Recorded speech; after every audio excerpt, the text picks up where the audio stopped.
विपरीत असर पड़ता है। सोशल मीडिया, खासकर ट्विटर की सुविधा हासिल होने के बाद तो नेता 2 लाइन लिखकर करामात कर देना चाहते हैं। सवाल अगर चीन या पाकिस्तान जैसे हमसे कटुता रखने वाले देशों का होता तो देश की सियासत में क्या पक्ष और क्या विपक्ष, सबको संतुलित बयानबाजी ही करनी चाहिए। लेकिन देखा गया है कि चीन पर कहते कहते नेता वो सब कुछ कह जाते हैं जिससे लगता नहीं है कि देश का पक्ष ले रहे हैं या चीन का।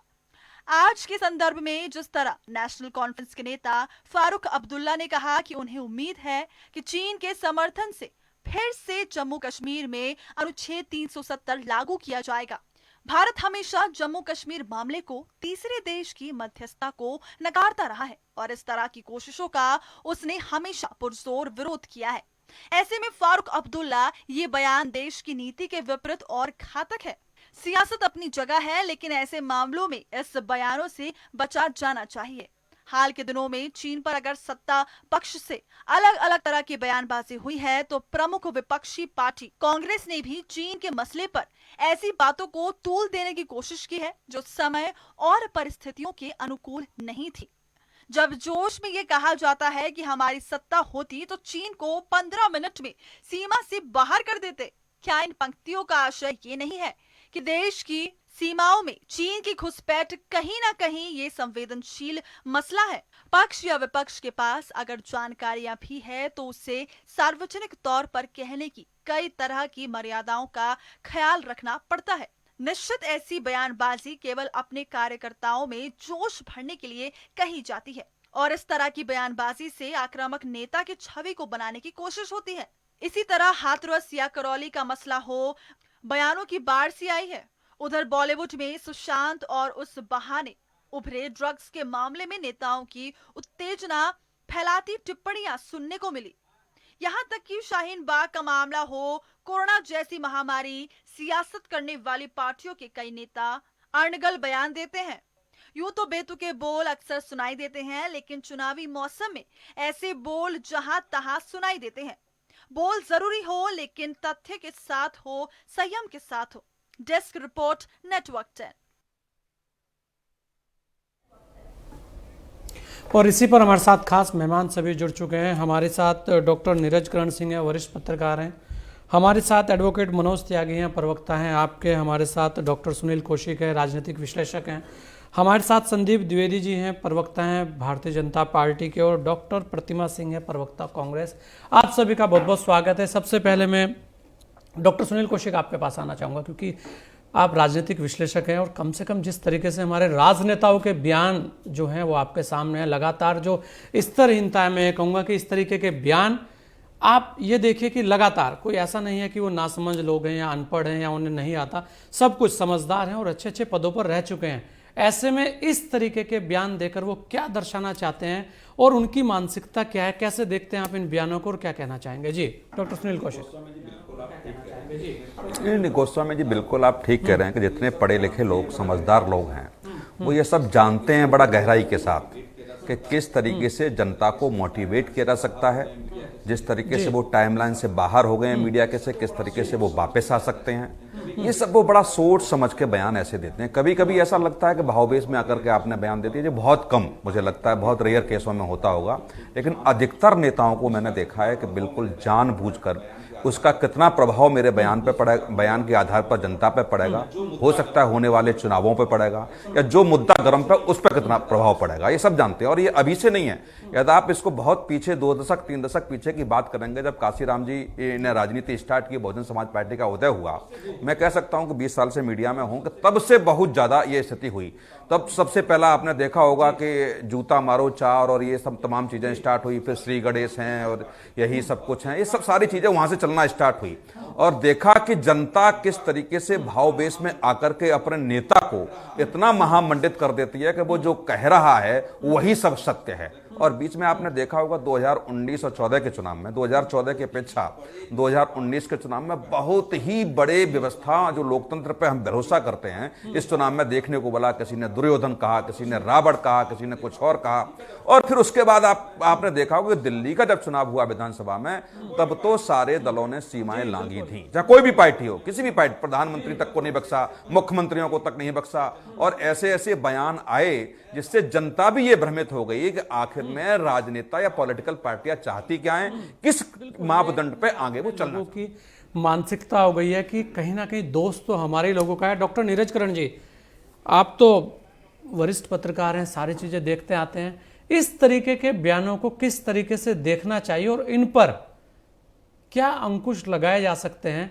कहीं ना कहीं जो नैतिक शिक्षा का एक पाठ हमारे वक्त होता था, एक क्लास में एक सब्जेक्ट होता था नैतिक शिक्षा, क्योंकि आप भी बड़े वरिष्ठ हैं तो सब चीजें आपने भी देखी होगी, शायद आज वही नैतिक शिक्षा की कमी राजनेताओं में दिखती नजर आती है। क्योंकि मुद्दा देखा जाना चाहिए कि किस तरीके का है, तब संवाद होना चाहिए। लेकिन यहां तो कोई भी हो उसको वोट की दृष्टि से देखना कहां तक सही है? जी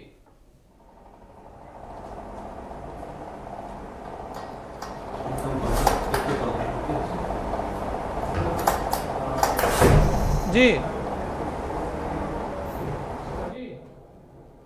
आज साथ में एडवर्टाइजमेंट के नजरिए से देखें आप, तो ये कहीं ना कहीं, मेरी आवाज आ रही है आपको? मेरी आवाज आ रही है आपको? जी, मेरी आवाज आ रही है आपको? क्या मेरी आवाज आ रही है आपको? क्या मेरी आवाज आ रही है आपको? मुझे लग रहा है डॉक्टर नीरज करण से हमारा रविंद्र जी, मेरी आवाज आ रही है आपको? और हमारे साथ एडवोकेट जी नीरज जी, आवाज आ रही है मेरी आपको? जी, मुझे आपकी आवाज आ रही है, मेरी आ रही जी है? बोलिए नीरज जी। हाँ, तो मैं ये कहना चाह रहा था कि ये पूरा मामला जो हाँ, तो मैं ये कहना चाह रहा था कि ये पूरा मामला जो है ये प्रचार और प्रसार के नजरिए से जरूर देश देखें। समाज में देखिए, कोई जिस वक्त चुनाव हो रहे में हैं, देश समाज में कोई भी चुनाव हो रहे हैं, जिस जिस वक्त में कोई सामाजिक देश के घटना अंदर घट गई कोई है, धार्मिक उन्माद का वक्त समय है जी। या कोई ऐसा अहम मुद्दा है जिस पर विमर्श ज्यादा हो रहा है, उसी वक्त में ये बयान आते हैं। और इन बयान की फहरिस्त को अगर मैं देखूं तो मैं पाता हूं कि इन पूरे जितने बेतुके बयान जो आपने बहुत बेहतरीन कार्यक्रम ये शुरू किया है, इसमें ये फहरिस्त को जांचने के बाद में आप 4-5 इसमें एक फहरिस्त को जांचने के बाद में आप 4-5 तरह के मुख्य विषयों पर इस तरह के बयान को देखेंगे। पहला है व्यक्ति से व्यक्ति को, और दूसरा है व्यक्ति से राजनीतिक पार्टियों को, तीसरा है समाज जीवन को प्रभावित करने वाले मुद्दे, और चौथा है राष्ट्र के खिलाफ। और राष्ट्र के खिलाफ के साथ में पांचवा जो सबसे बड़ा है वो धर्म के खिलाफ या विश्वास के खिलाफ। बाकी जो व्यक्तिगत हो सकते हैं या राजनीतिक हो सकते हैं भाई, उसमें तो कहीं ना कहीं हम किसी बात को कंट्रोल कर सकते हैं, लेकिन देश के खिलाफ, विश्वास के खिलाफ या पदस्थ जो बड़े हमारे संवैधानिक पद हैं उनके खिलाफ बोलना, ये कहीं ना कहीं मैं मानता हूं इसको देशद्रोह कहा जाए। ये देशद्रोह से कम नहीं है। एक छोटा सा एग्जांपल बताऊंगा मैं आपको। माननीय प्रधानमंत्री जी का जन्म दिवस, और पूरे देश में उसको एक अलग तरीके से मनाने की कवायद शुरू हुई, लेकिन एक ऐसा पूरे देश के अंदर तबका या इंटरनेशनल लेवल पर एक ऐसा तबका जो उसको ट्वीट करता है, रीट्वीट करता है और इस बात को प्रचार प्रसारित करता है कि देश में देश के प्रधानमंत्री का जो जन्म दिवस है वो बेरोजगार दिवस के रूप में मनाया जाए। पूरे इंटरनेशनल लेवल पर ये ट्वीट जो है इतने सबसे ज्यादा ट्रेंड करता है। आप जरा सोचिए उस कुत्सित मानसिकता के पीछे कौन लोग होंगे जो इस बात को इतने ज्यादा प्रचार प्रसार कर रहे हैं। इसी तरीके से जितने भी बेतुके बयान आते हैं वो जनता है, जनता सब जानती है, और इतने खतरनाक है कि जब देश और राष्ट्र के खिलाफ अगर बोलता है तो ये किसी सेडिक्शन से कम नहीं है। और जब आप इन बेतुके बयानात की बात करते हैं तो ये ऐसे वक्त में विशेष तौर पर आते हैं जब प्रचार प्रसार की जरूरत है। और सोशल मीडिया ट्वीट नाम की जो एक नई तरह की ट्रेंड शुरू हुआ है, लोगों को और मैं ऐसा लगता है जी डॉक्टर नीरज जी, यही बात है क्योंकि बहुत दिनों से लोग जब हम कहेंगे कि एकांतवास में चले जाते हैं तो उनको लगता है कि हम सत्ता में बहुत पिछड़ गए हैं, और जब सत्ता में पिछड़ जाते हैं तो कहीं ना कहीं चर्चा के लिए एक साधन चाहिए। तो आजकल इससे बढ़िया क्या साधन है, क्योंकि ट्विटर, फेसबुक, सोशल मीडिया ने अपना पूरा एक ऐसा तांडव कर रखा है देश के अंदर कि आप जो चाहे बोल सकते हैं, जो चाहे कह सकते हैं, और उसके बाद एक शब्द लगता है अभिव्यक्ति की आज़ादी। ये अपने आप में बहुत ही शर्मनाक तरीके के बयान होते हैं। सोचना चाहिए उन राजनेताओं को कि आप बोल क्या रहे हो। डॉक्टर एडवोकेट मनोज त्यागी जी, आप पार्टी से हैं, दिल्ली से हैं, बहुत सारी चीज़ें आप भी देख रहे हैं, और बयानवीर आपके यहाँ भी, हम ये नहीं कहते किसी पार्टी में नहीं है, सब पार्टियों में है, हर पार्टी के अंदर बयानवीर हैं और बड़े बड़े बयानवीर हैं। लेकिन जिस तरह से फारूक अब्दुल्ला बड़े वरिष्ठ हैं देश के अंदर, वरिष्ठ राजनेताओं में उनकी गिनती होती है, इस तरीके के बयानों को आप कैसे देखते हैं, और क्या आपका मत है कि वास्तविकता इन बयानों के अंदर क्या होती है? केवल सत्ता का पा लेना, केवल यही एक मकसद है राजनेताओं का? जी सबसे पहले तो मैं इस लोकप्रिय चैनल का बहुत बहुत तहे दिल से मैं धन्यवाद करता हूं कि एक गंभीर विषय, जो शब्दों की और शुचिता की, जो अमर्यादित टिप्पणी करने की जो एक नई कल्चर इस देश में चल रही है, उसको आपने गंभीरता के साथ उठाया है। क्योंकि आजकल लगने लगा जो राजनीतिक अज्ञातवास में चले जाते हैं, मैं तो राजनीतिक अज्ञातवास ही बोलूँगा, कि जहां उनके पास मुद्दे बिल्कुल गौण हो जाते हैं, जनता की जो जन समस्याएं होती हैं, अपने क्षेत्र की जो समस्याएं होती हैं, या मतलब दुख का विषय है कि जो राष्ट्र के जो मुद्दे होते हैं, जो मतलब हमारी आंतरिक सुरक्षा का मामला हो, इस तरह की अनर्गल और अमर्यादित टिप्पणी करने का जो ये शगल चला है, ये कोई नई बात नहीं।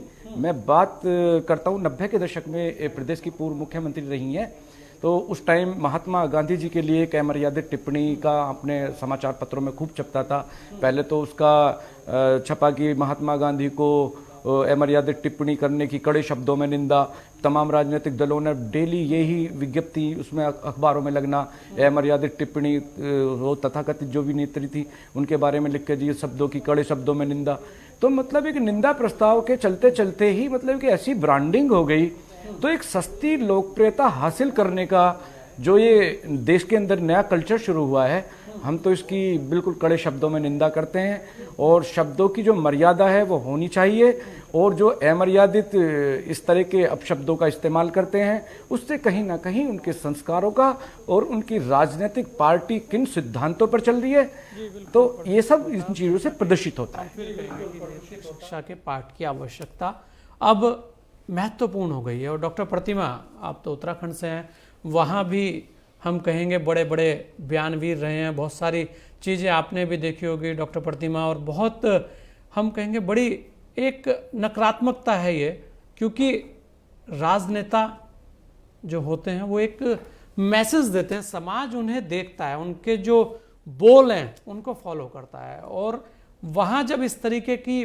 भाषाएं आती हैं तब आप देखेंगे कि उसे लेकर बहुत विवाद हो जाते हैं, क्योंकि खाली 2 लाइन लिख देना, बोल देना उनके लिए तो वो बहुत है कि भाई ठीक है हमने बोल दिया, लेकिन उसके बाद जो होता है, उसके बाद जो दंगा होता है, उसके बाद जो घटना होती है, उसके बाद जो बहस होती है, वो कहीं ना कहीं बहुत ही ज़्यादा लंबी हो जाती है और उसका फिर कोई हल नहीं होता, और देखा देखी फिर एक चलन हो जाता है कि कोई दिक्कत नहीं है। आप देखिए लगातार, अगर सुशांत राजपूत का हम पहला एक केस देखें तो उसके अंदर भी आपके सामने थी टिप्पणियां, और बड़ी गंभीर टिप्पणियां की गई हैं। फिर वहां राजनेता ये नहीं देखता कि महिला है या पुरुष है या बच्चे हैं या वो देश के विपरीत बोल रहा है। कैसे देखते हैं आप डॉक्टर प्रतिमा? और वर्तमान में जिस तरीके से फारूक अब्दुल्ला जी ने एक बयान दिया है, उस बयान को भी आप कैसे देखते हैं? जी देखिए गोस्वामी जी, सबसे पहले तो जो आज देश का परिदृश्य है, मैं उस पे बात करना चाहती हूँ।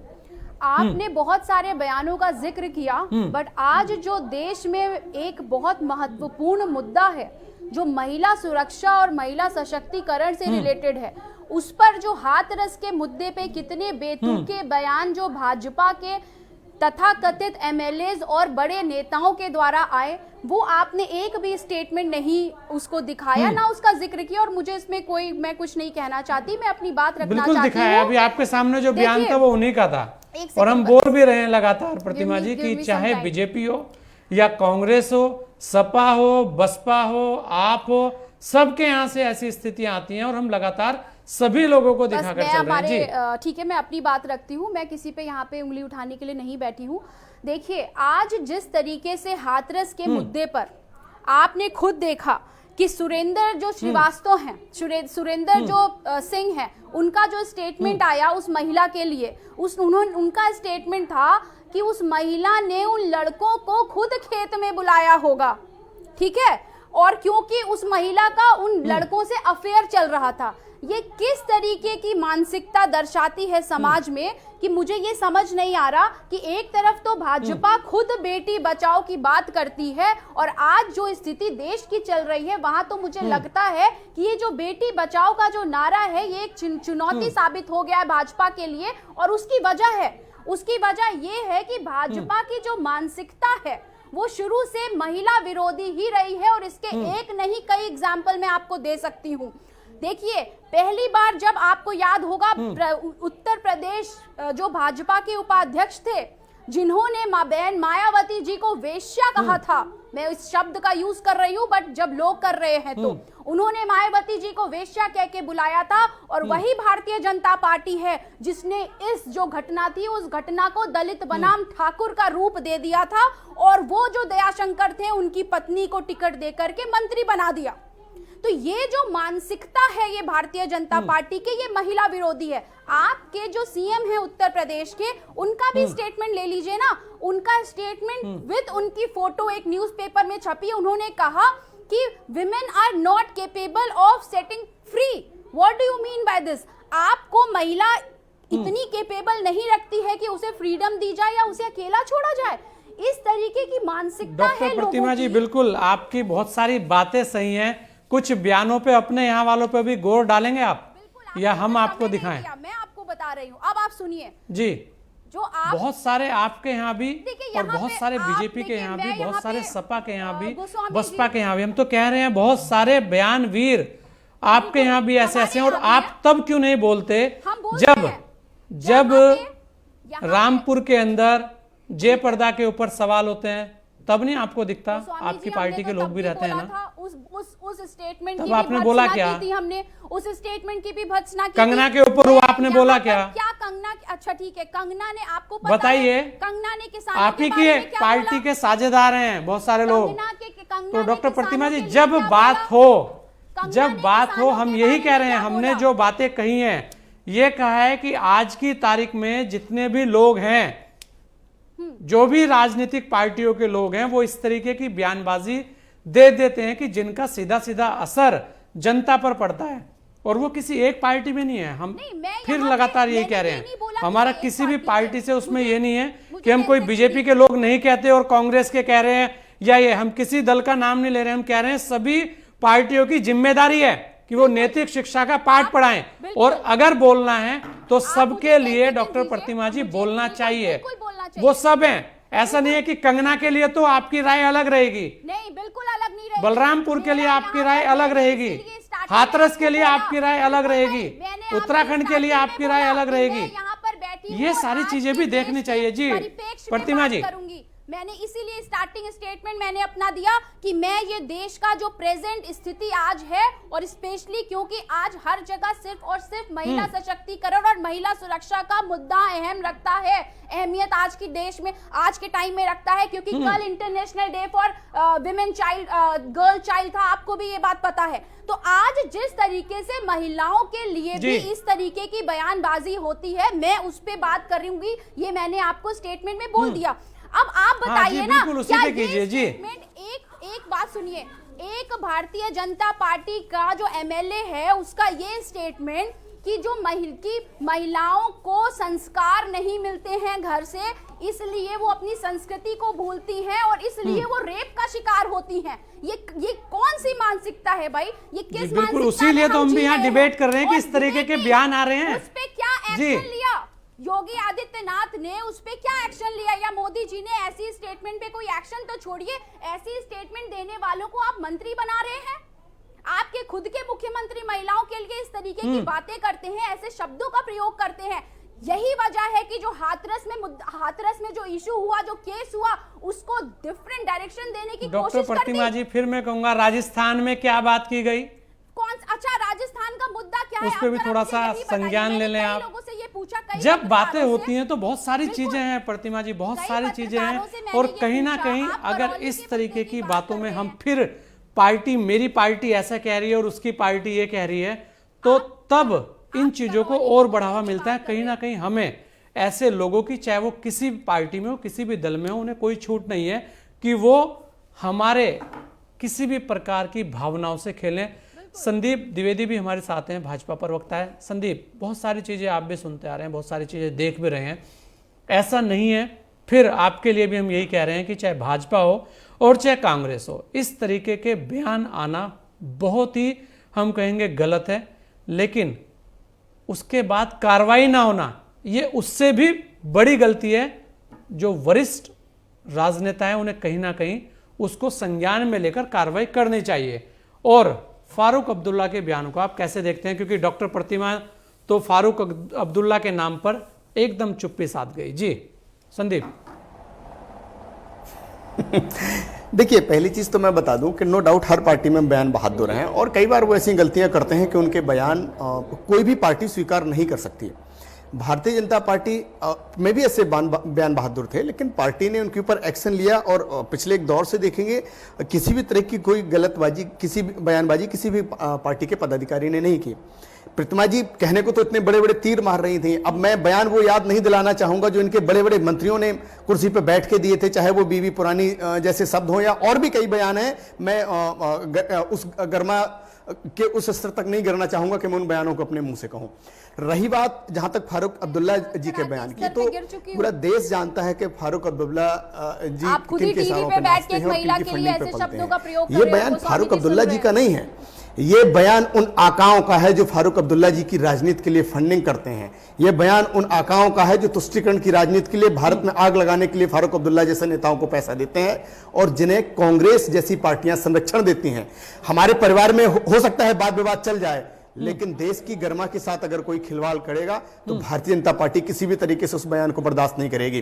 प्रतिमा जी देश विरोधी गतिविधियों को बर्दाश्त कर लेंगी, क्योंकि इनकी पार्टी ऐसे नेताओं को सर आंखों पे बिठाती रही है, लेकिन भाजपा इस तरह के बयानों को बिल्कुल बयान नहीं करेगी। और मैं पूर्ण रूप से इस बयान की निंदा करता हूं। ये बयान जो है सिर्फ अपने आकाओं को खुश करने के लिए फारूक अब्दुल्ला जी ने दिया है, जिससे कि मुस्लिम कंट्री जिनकी फंडिंग पे वो पलते हैं, जिनकी फंडिंग पे उनकी राजनीति होती है, वो उनसे नाराज ना हो जाए और उनकी फंडिंग ना रुक जाए।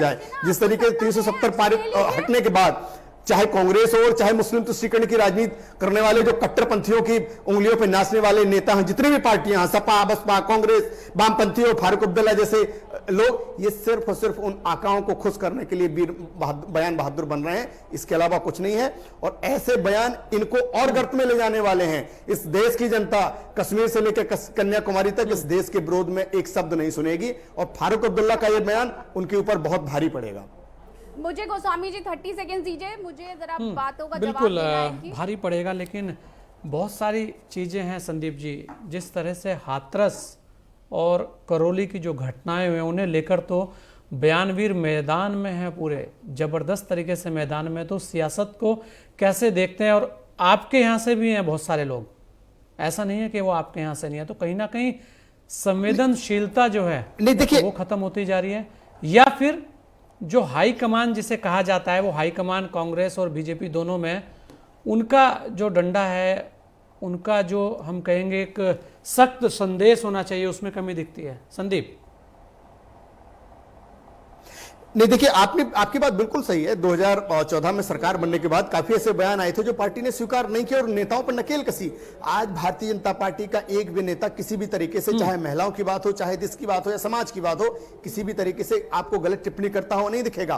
कांग्रेस में अगर जाइए, जब राहुल गांधी को खुद नहीं पता कि वो किस स्तर तक गिर जाते हैं और किस स्तर तक वो बयानबाजी करते हैं, तो इनके नेता कहां तक संभलेंगे? जिस पार्टी के मुखिया को ही गर्मा का पता नहीं है, जिस पार्टी का मुखिया ही हास्यास्पद बयान दे नेता हो, जिस पार्टी का मुखिया निम्नतम स्तर तक गिर जाता हो, उस पार्टी के नेता अगर बयान दे तो भाई पार्टी जब संभल नहीं रही है तो क्या संभालेंगे। आज प्रतिमा जी इतनी बड़ी बड़ी बातें कर रही थी, अबे कल ही इनके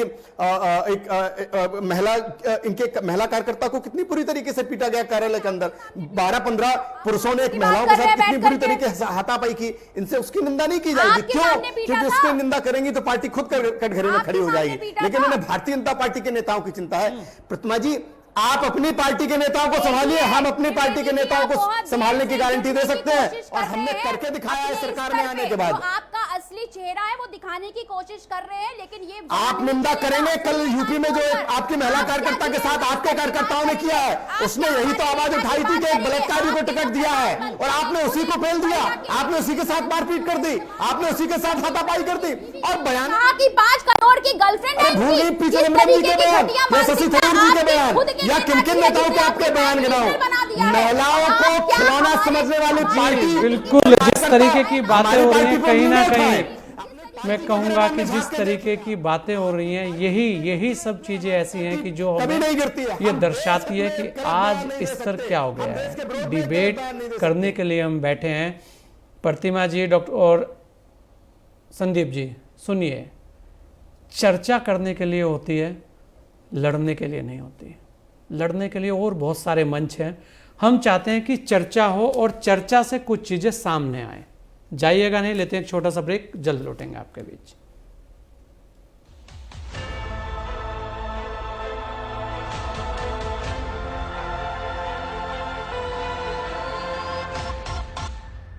सत्ता के गलियारों में जब मचता है शोर, एक दूसरे को कुर्सी से हटाने का लगता है जोर, सरकार बचाने को होता है जोड़ तोड़, पाला बदलने को होती है भागदौड़। जब राजनीतिक घटनाओं से देश में आता है उबाल, तब हम मापते हैं राजनीति का तापमान। देखिए सत्ता का टेम्परेचर। परंपरा, रीति रिवाजों का देश भारत।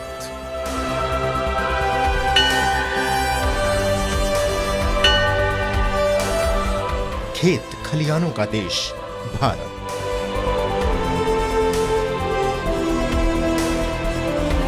अपनी मिट्टी, अपना देश। आत्मनिर्भर पंचायत यानी आत्मनिर्भर लोकतंत्र। गांव के संपूर्ण विकास से समृद्ध भारत का सफर। अब बोलेगी मिट्टी,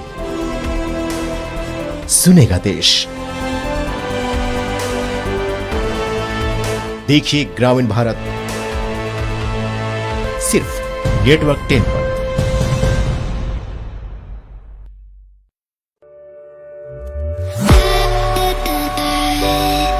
चटपटी चाट हो या फिर हो तीखी चाउमीन, पंजाबी खाने का तड़का हो या फिर हो मुगलई खाने की खुशबू,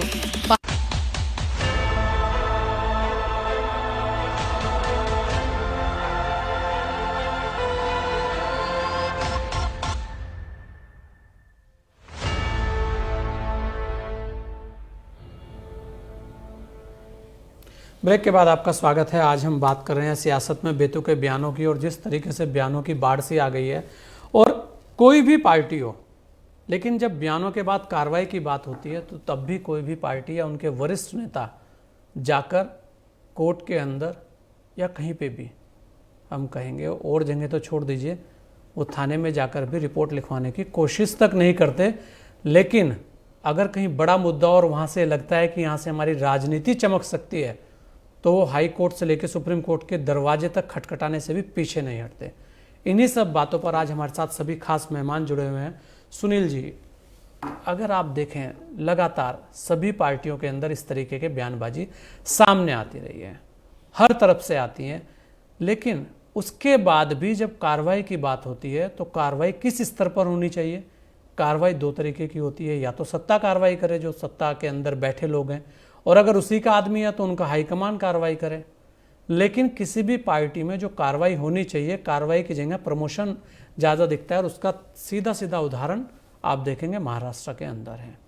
तो ये जो स्थिति है, इसे कैसे आप देखते हैं? और दूसरी बात, जो फारूक अब्दुल्ला का बयान है उसे लेकर भी मैं जानना चाहूँगा कि आपको नहीं लगता कि कहीं ना कहीं जो चाइना का जो प्रेम है और जो दखलंदाजी है वो इन बयानों से दिखती है? नहीं, बिल्कुल गोस्वामी जी, आप बिल्कुल ठीक कह रहे हैं। आप देख, केंद्र में बीजेपी की सरकार है, वहाँ गवर्नर रूल्स है। ये बीजेपी की जिम्मेदारी बनती है कि फारूक अब्दुल्ला का बयान यदि आता है तो मुझे लगता है कि 24 घंटे के भीतर उसको जेल हो जाना चाहिए। लेकिन यदि केंद्र सरकार केवल बयानबाजी करे, उनके पार्टी के कार्यकर्ता केवल प्रेस कॉन्फ्रेंस करके उसको स्त्री कर लें कि देश इस पर निर्णय लेगा, तो मुझे लगता है कि सरकार आपकी बनी क्यों है, जनता ने आपको चुना क्यों है। दूसरा, चुनाव के समय में व्यक्तिगत बयान हो सकते हैं, विरोधी बयान हो सकते हैं, लेकिन जिस देश में यदि सुप्रीम कोर्ट पर भी टिप्पणियां होने लगें, जिस देश में प्रधानमंत्री की बातों पर टिप्पणियां होने लगें, जिस देश पे देश के खिलाफ बोलने लगें लोग, तो मुझे लगता है कि वो गलत दिशा में जा रहा है देश। और उस जनता की ये जिम्मेदारी बनती है। आप देखिए कि तमाम बयान ब्यूरो जो होते हैं वो चुनाव जीत के पहुंच कैसे जानते हैं। मैं बिल्कुल साफ स्पष्ट शब्दों में कहूंगा कि इसमें जनता भी दोषी है, हम और आप भी दोषी हैं। यदि ऐसे लोगों को चुनाव के समय पे यदि उनको वोट न दिया जाए और उनको हरा दिया जाए तो मुझे लगता है कि वो सोचने के लिए मजबूर होंगे। लेकिन जितने बड़े बयानवीर होंगे उतने बड़े अच्छे वोटों से वो जीतेंगे। तो कहीं न कहीं मैं ये मानता हूं कि पीछे के पर्दे से जनता का समर्थन है। और तमाम राजनीतिक रैलियां हम लोगों ने देखी हैं, बड़ा गौर से वहां कवरेज की है। जितना नीचा, जितना गंदा बयान होगा उस पे भी तालियां जनता की उतनी ही जोर से बजती हैं। ये हमारे देश का दुर्भाग्य है। इस पे राजनीतिक दल के लोगों की जिम्मेदारी के साथ साथ जनता की जिम्मेदारी भी नियत करनी चाहिए। सुप्रीम कोर्ट ने भी क्या कहा 2 दिन में कि जिस तरीके से जो देश में इस समय चल रहा है कि बोलने की आजादी को लेकर के, स्वतंत्रता को लेकर के, वो बहुत स्तर गिर गया है उसका। आप ये बताइए, जो सुप्रीम कोर्ट को ये बोलना पड़े कि आप आजादी कौन सी लेना चाह रहे हैं, अभिव्यक्ति की आजादी इतनी गिर जाएगी। दूसरा, हर व्यक्ति को, चाहे नेता हो, चाहे जनता हो, चाहे हम और आप हो, संविधान के प्रति हमारी क्या ईमानदारी के साथ हमारी जिम्मेदारी है वो भी तो निहित होनी चाहिए। और ऐसे जो नेता, मुझे बहुत अच्छे से याद है कि जब सुप्रीम कोर्ट का राम मंदिर मुद्दे पर जब फैसला आया और बड़ा शांति से जब शाम तक मामला गुजरा, तो ओबीसी का बयान शाम को आता है, तो बीजेपी के लोग कहते हैं ये बहुत बढ़िया रहा। मतलब ये जो जिस तरीके से मंदिर मुद्दे पर लेकर के जो सुप्रीम कोर्ट का बिल्कुल प्यार से जा रहा था, लेकिन अब इसमें और मजा आएगा जी। बिल्कुल ऑफ कैमरे की बात थी कि अब अच्छा लगेगा, लोगों को समझ में आएगा कि हम लोगों ने देश के लिए, मंदिर के लिए क्या किया है। तो ये राजनीतिक दल आज बीजेपी के प्रवक्ता ने प्रेस कॉन्फ्रेंस फारूक अब्दुल्ला को लेकर के की, क्या यह भी बताया कि सरकार से वो क्या मांग करते हैं, सरकार की क्या जिम्मेदारी बनती है, क्या ऐसा व्यक्ति सलाखों के पीछे नहीं होना चाहिए। ओबीसी ने तमाम ऐसे बयान दिए देश के खिलाफ, जनता को भड़काने के, क्या वो जेल में नहीं होना चाहिए? आप बताइए, उसका भाई ये कहता है कि 15 मिनट के लिए आप पुलिस को हटा लीजिए, तब बताते हैं क्या होता है। आज उस केस में क्या हो रहा है? क्या उस केस में सरकार की जिम्मेदारी नहीं बनती है? डॉक्टर सुनील ऐसा बयान देंगे आज वो जमानत जरूर जेल में डाल दिया जाएगा। तो इसलिए आपको जी बिल्कुल, तो स्थिति यही है कि जो जितना बड़ा नेता उससे उतनी बड़ी छूट। क्योंकि डॉक्टर नीरज करण जी, बहुत बड़े कुछ सवाल हैं। सवाल यही है कि कार्रवाई के नाम पर कार्रवाई ना होना, क्योंकि बड़े लोग हो, आपके पीछे जनता बहुत है और फिर माहौल बिगड़ने का खतरा रहता है, ऐसा बोल दिया जाता है। लेकिन अगर आप वरिष्ठ पत्रकार हैं, इस तरीके का बयान दीजिए तो सुबह तक ये जरूर है कि आपको जेल के दर्शन करा दिए जाएंगे और हो सकता है कि 2-4 लोग आप पर हाथ भी साफ कर दें। मतलब ये बिल्कुल एकदम से इस जगह की प्रामाणिकता भी है। और इन सब तथ्यों को अगर आप देखते आ रहे हो तो आपके सामने भी बहुत सारी ऐसी स्थितियां हैं। लेकिन जैसे ही आपका कद बड़ा होता है और आपको कहा जाए कि ये बड़े नेता हैं, चलो बोल दिया, कोई दिक्कत नहीं है, उनके ऊपर कुछ नहीं होगा, और ऐसी स्थिति अब भी देखने में आ रही है। आप देखिए, क्या ये बयान देश विरोधी नहीं दिखता डॉक्टर नीरज? उसके अलावा भी इसके अंदर आप एक चीज और देखिए कि जो सेना वहां खड़ी है, किसके लिए खड़ी है भाई? वो हमारे लिए खड़ी है। क्या उसका मनोबल नहीं टूटता इन सब चीजों से? कौन जिम्मेदारी तय करे इन लोगों की कि आपने ऐसा किया है तो आपको भी जेल के अंदर डाल दिया जाएगा? क्या वो सारी चीजें एक आम आदमी के लिए हैं कानून? देखिए, बिल्कुल सही संविधान तो सबके लिए बराबर है। जी हाँ, बिल्कुल जी सही कह रहे हैं आप। डॉक्टर नीरज। सबके लिए बराबर है और सबके लिए बराबर होना। जी हाँ, मैं बोल रहा हूं। और देश की जो सुरक्षा एजेंसीज हैं या मिलिट्री की बात कीजिए, उनका कहीं ना कहीं मनोबल गिरता है, इसमें कोई दो राय नहीं। और इस तरह के जो ये बयान वीर नाम दिया गया, ये बयान वीर नहीं है, ये बयान अधीर है दरअसल। इनको चाहिए कि भैया ना एक वक्त का, एक समय का जो है इंतजार करते हैं, उसके बाद में कुछ ना कुछ जरूर कहते हैं। और इसका बड़ा प्रभाव पड़ता है जनमानस के जहन पर, राजनेताओं के जहन पर, और मीडिया भी अपने आप में एक दायरे के साथ में उस बात को दिखाने की बड़ी अहम आज के वक्त में, आज के इस दौर में जरूरत है। क्योंकि जब देश अब ट्रांजिशन के दौर में, राजनेता अब राजनीति जो है ना वो ट्रांजिशन के दौर में है। और मैं एक बात जरूर कहता हूं बड़ी, क्योंकि अधिकारों की बात हुई, अभिव्यक्ति की बात हुई, हम अक्सर इस देश के अंदर अधिकारों की बात करते हैं, लेकिन दायित्वों की बात बहुत रेयर होती है। चाहे वो व्यक्तिपरक हो, चाहे संस्थागत हो, चाहे वो किसी राजनीतिक पार्टी की बात हो या देश की बात हो, ठीक है ना। जब तक हम अपने दायित्व का निर्वाह नहीं करेंगे, जब तक अभिव्यक्ति के अधिकार की तो बात हो रही है, लेकिन अभिव्यक्ति के दायित्व भी हैं कुछ, उन्हें समझना बहुत आवश्यक है। उसी तरीके से एक राजनेता को भी समझना पड़ेगा, उसी तरीके से एक पॉलिटिकल पार्टी को भी समझना पड़ेगा, उसी तरीके से प्रवक्ताओं को भी समझना पड़ेगा। और जब तक आप दायित्व समझकर कार्य को नहीं करेंगे, तब तक आप, मैं बता रहा हूं आपको, जिस तरह से पहले मेरे वक्ता बोल रहे थे कि आप जब तक इनके खिलाफ सेडिक्शन, मैं विद इन कोर्ट कह रहा हूं, मानहानि, सेडिक्शन, ये सेडिक्शन है देश के खिलाफ बोलने का, ये सेडिक्शन है। कुछ भी बयान दे देना और उसके बाद में कहना कि मेरे बयान को तोड़ मोड़ के प्रस्तुत किया, तो शायद मतलब ये है कि जितने देश के कोटि कोटि जन हैं उन सबने बेवकूफाना तरीके से उसको समझा है। आपने बहुत अच्छा कहा है, ये बात जो ना, ये दो चरित्र को दिखाने वाला, ये करैक्टर बता रहा है भाई, आपका चाल और आपके चरित्र को बता रहा है कि आप किस चाल और चरित्र के व्यक्ति हैं, ठीक है ना। आप किस चाल और चरित्र की पार्टी है या आप किस तरह के राजनेता हैं, ये उसको दिखाने की एक कोशिश होती है। इसको समझना पड़ेगा।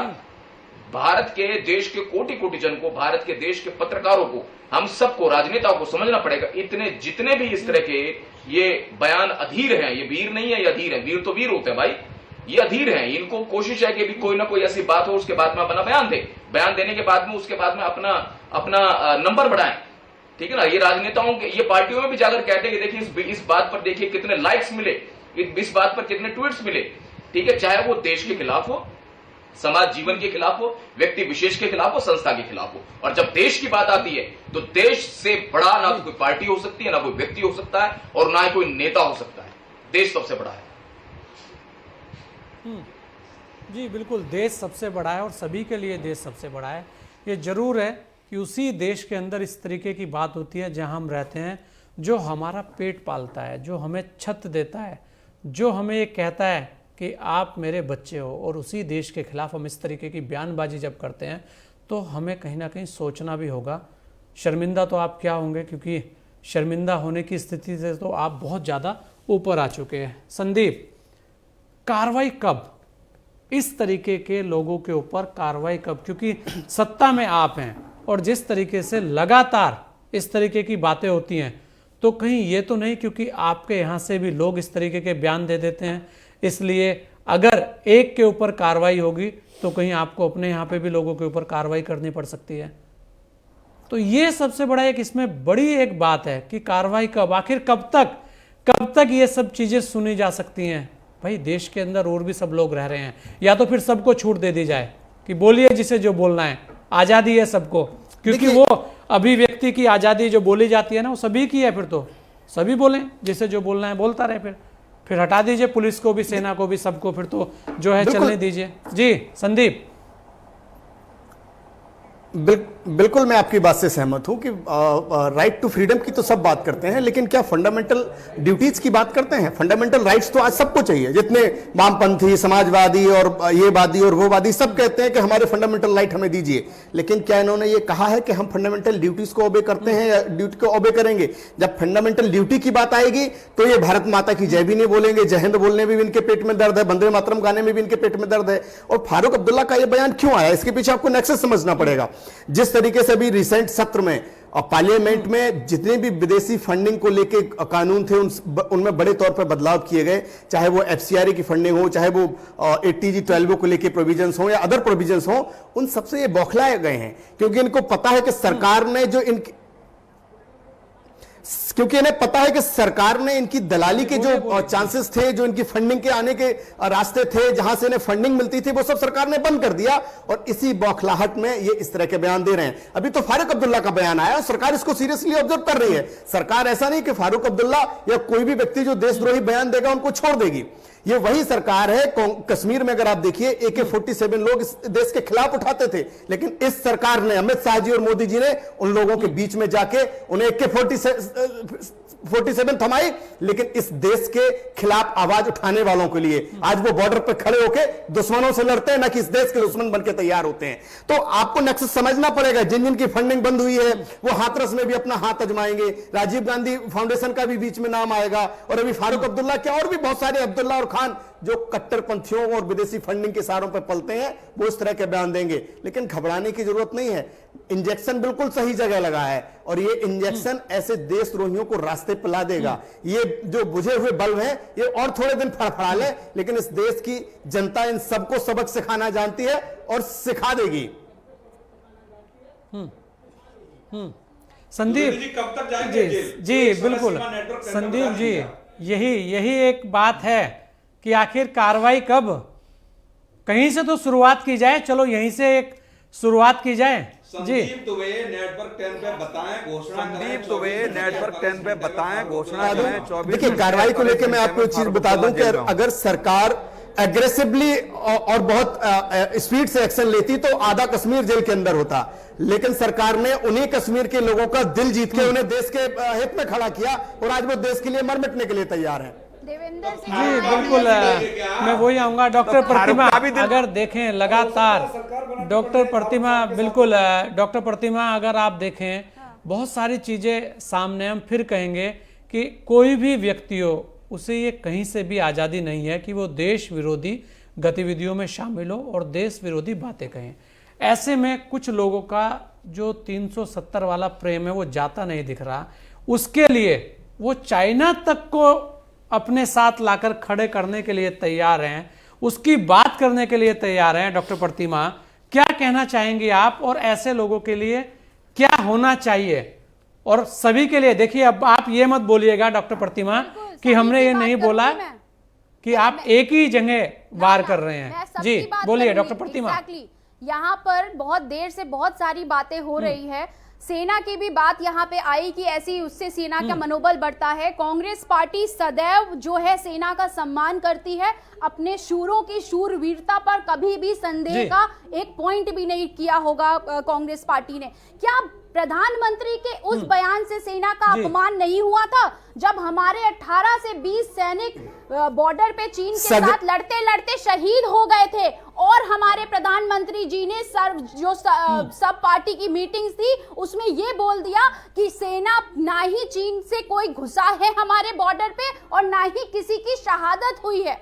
तो क्या आपको लगता है ऐसे स्टेटमेंट से हमारे सेना का जो है वो मनोबल नहीं गिरता? अब दूसरी बात लीजिए, यहाँ पे ओवैसी के भाई का भी जिक्र हुआ कि उन्होंने कैसे स्टेटमेंट दिया, 15 मिनट दे दीजिए, 20 मिनट दे दीजिए। आप हमेशा इसी तरीके के मुद्दों को, और किसी ने बोला कि उनपे कार्रवाई नहीं हुई, ये नहीं हुआ। आप बताइए, कपिल मिश्रा का जो स्टेटमेंट था, देश के गद्दारों को गोली मारो इनको, तो वो स्टेटमेंट तो साफ साफ रिकॉर्ड हुआ है, उसका संज्ञान भी कोर्ट ने लिया। द्विवेदी जी आज बहुत अच्छी बड़ी बड़ी बातें कर रहे हैं, अपने अपोजिट पार्टी के लीडर्स को नीचता का पाठ पढ़ाने की कोशिश कर रहे हैं और नीच बोल रहे हैं। ये बताएं कि कपिल मिश्रा के उस बयान पे, अनुराग ठाकुर के उस बयान पे इन्होंने कोई एक्शन क्यों नहीं लिया? अनुराग ठाकुर के वो बयान पे और कपिल मिश्रा के वो बयान पे अच्छी खासी दिल्ली जल गई पूरी, लेकिन ये शांत रहे, आज तक उस पे कोई एक्शन नहीं लिया। यहाँ जब एक्शन की बात है, ये नहीं लेंगे किसी पर भी, इनको सिर्फ टारगेट करना है। सुनिए, दूसरी बात, आप हमेशा सिर्फ और सिर्फ चैनल्स पे आके जब भी कोई डिबेट होती है, आपके पास किसी सवाल का जवाब नहीं होता, आप अपोजिट पार्टीज के लीडर्स को देशद्रोही कहना शुरू कर देते हैं। अरे भाई, आपको किसने हक दे दिया कि आप अपोजिट पार्टीज के लीडर्स को देशद्रोही बोले? आपको किसने ये अधिकार दिया है? आपने कौन सा देश प्रेम देश के लिए कर दिया? आप बताइए, आपके कितने नेता देश की आजादी में शहीद हुए? आपके कितने नेताओं ने देश के लिए अपने जान को न्यौछावर किया है?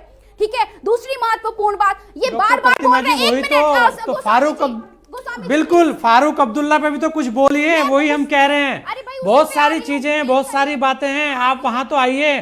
चाइना को लेकर क्या कहना चाहते हैं आप लोग? उस पे आऊंगी, आपको मेरी भी तो बात बोलना पूरी चाहिए करने ना। दीजिए। अरे आप मेरी बात पूरी 370 नीचे को कर लेकर लेने अब क्या? दीजिए। उसी पे तो आ रही थी, जब आपने वहां बोल दिया, उसी सब पे आ रही लोग थी।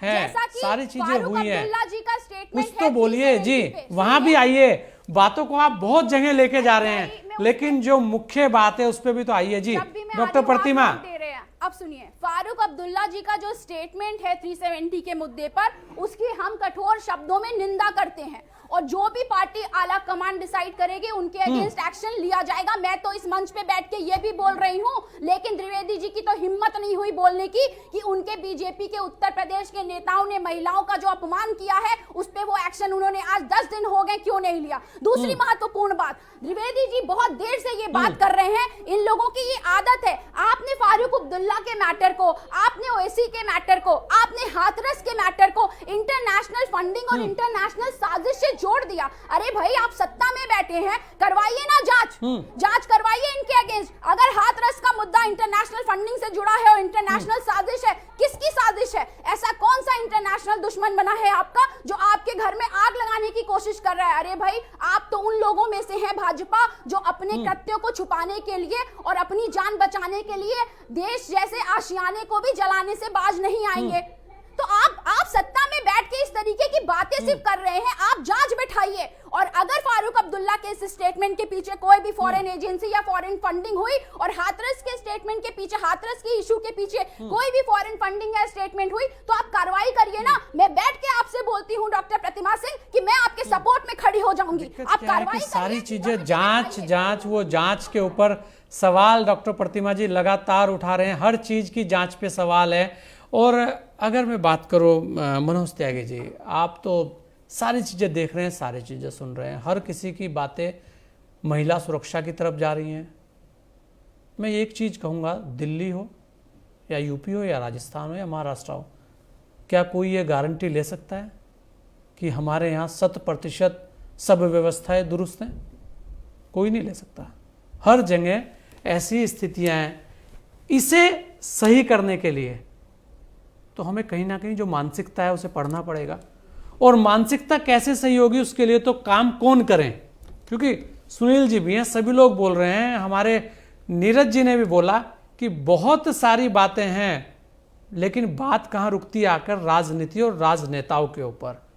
तो उनको जो नैतिक शिक्षा के पाठ हैं वो आखिर कौन पढ़ाए, क्योंकि सवाल उठा देना तो हर किसी के हाथ में कोई भी सवाल उठा देगा। सवाल तो हर चीज पे उठते हैं, और यहां पर सबसे ज्यादा सवाल तो जांचों के ऊपर ही उठते हैं। सुबह से लेकर शाम तक किसी से भी आप पूछ लो, पुलिस वो बेकार, सीबीआई वो बेकार, हर कोई एसआईटी बना दो वो बेकार, सब कुछ बेकार है। तो सही क्या है? क्या ऐसे बयानवीर सही हैं? क्या ऐसे लोग सही हैं जो इस तरीके की बातें कर रहे हैं? जी मनोज त्यागी जी। ये गोस्वामी जी बहुत अच्छा प्रश्न उठाया। ये एक नकारात्मक राजनीति के चलते हुए कहीं ना कहीं एक राजनीतिक संस्कारों की कमी नजर आती है, और जब तक तमाम राजनीतिक दल अपने अपने राजनीतिक चश्मे से इसको नजरअंदाज करते रहेंगे तब तक ये चीजें बढ़ेंगी। मैं बड़ी ईमानदारी के साथ कहना चाहता हूं कि राजनीतिक निहित स्वार्थ ढूंढना कि भी चलो भाई ये पार्टी के बंदे ने कुछ बोल दिया, नेताजी ने, हो सकता है कल इनके साथ हमें सरकार बनानी पड़ जाए। अब जैसा आप देखें भाजपा के मित्रों को कि महबूबा मुफ्ती के साथ सरकार बना लेते हैं तो ये बड़े राष्ट्र प्रेमी हो जाते हैं, और कोई दूसरा दल इनके साथ कर दे तो जी अलगाववादियों के साथ सरकार बन गई। तो कहीं ना कहीं जो राजनीतिक अपने निहित स्वार्थ हैं, राजनीतिक निहित स्वार्थ राष्ट्र से सर्वोपरि नहीं हो सकते। राष्ट्र प्रथम है, इस देश का संविधान प्रथम है। हमें याद है कि स्कूल में जब हमारी प्रार्थना सभा होती थी, प्रेयर होती थी, उसमें एक चीज बोलते थे कि जिस देश राष्ट्र में जन्म लिया बलिदान उसी पर हो जाए। लेकिन आज उल्टा हो रहा है। आज राष्ट्र में जन्म तो लेंगे, फंडामेंटल राइट सारे चाहिए, लेकिन जो कर्तव्य हैं, कर्तव्यों से विमुख होना है। तो कहीं ना कहीं ये जो नैतिकता की कमी आई है, राजनीति का जो गिरता स्तर है, यही इसका एक आपको प्रत्यक्ष उदाहरण आप दिख भी रहा है तो राजनीतिक पार्टियों को एक राजनीतिक इच्छा शक्ति करनी पड़ेगी। जैसे कि अभी आप बोल रहे थे कि फारूक साहब ने कुछ बोला, ये अमर्यादित टिप्पणी, तो भाजपा केंद्र में है, राजनीतिक इच्छा शक्ति है तो उनके विरुद्ध मुकदमा कायम कराए। संविधान में अभिव्यक्ति की आजादी का मतलब ये नहीं है कि आप किसी की मानहानि कर दें, राष्ट्र सुरक्षा के साथ खिलवाड़ करें, अपने राष्ट्र के प्रति अमर्यादित टिप्पणी करें, ईश निंदा करें। सबके लिए कानून में व्यवस्था दी गई है, दंड के प्रावधान है। राजनीतिक दलों को एक राजनीतिक इच्छा शक्ति करनी पड़ेगी ताकि ये जो एक दूषित कल्चर शुरू हुई है भारतीय राजनीति में, ये राजनीति का गिरता स्तर का एक प्रतीक है। तो इसके लिए सभी को शुरुआत करनी होगी और बिना किसी लाग लपेट के, बिना किसी राजनीतिक लाभ और हानि के इसमें सबको मंथन करने की आवश्यकता है। और मैं तो कहता हूँ इसमें मीडिया को भी ना, मीडिया का बीच में एक विशेष रोल बनता है। कोई अमर्यादित टिप्पणी करता है, कोई बहुत ही मतलब असंसदीय भाषा का प्रयोग करता है, तो पूरे दिन को खबर के रूप में ऐसा नहीं चलना चाहिए, वही हाईलाइट हो रहा है। अरे आप तो उसको जो है ना, उसकी फ्री में ब्रांडिंग हो रही है उसकी। और जनता को भी मैं इसमें जो है कहीं ना कहीं भागीदारी बताता हूं कि जनता भी, आप देखते हो कि बिहार के अंदर भी एक बड़े नेताजी थे, मंच से कुछ भी बोल दे और पब्लिक तुरंत ताली बजाना शुरू कर दे, वाह वाह वाह बहुत अच्छा बोल दिया। ये राजनेताओं के बयान है और खासकर आजकल जातिवाद वाले बयान या महिलाओं के प्रति बयान, इन पर तो कम से कम सोचना चाहिए। देश सर्वप्रथम है, नारी हमारी मातृ शक्ति है, इन सब चीजों में तो अब सोचना चाहिए। सियासत में अब ये बहुत हुआ, कहीं ना कहीं हमारी सभी पार्टियों को, दलों को सोचना चाहिए कि इस पर कैसे अंकुश लगे और कैसे इन लोगों के खिलाफ कार्रवाई हो, कि जिससे कि ये आगे के लिए तो कम से कम एक मैसेज आए। आप सभी लोगों का बहुत बहुत धन्यवाद, आप सबने अपना कीमती समय हमें दिया। सियासत में संवादों और बयानों में स्तरहीनता देखी गई है। किसी घटनाक्रम में इसका सियासी लाभ लेने के लिए नेता वो सब कह जाते हैं जो उन्हें नहीं कहना चाहिए।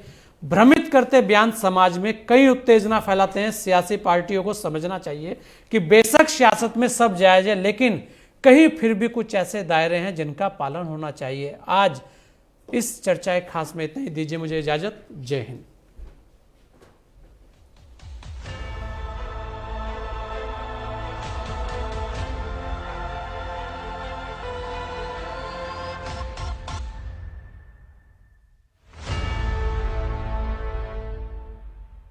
चर्चाएं खास powered by HTS Solution Private Limited, your IT and software partner. को पावर्ड बाय H2O, H2O का शुद्ध जल रखे स्वस्थ हर पल। सैंडविच ग्रुप, इंटीरियर डिजाइन का जाना पहचाना नाम।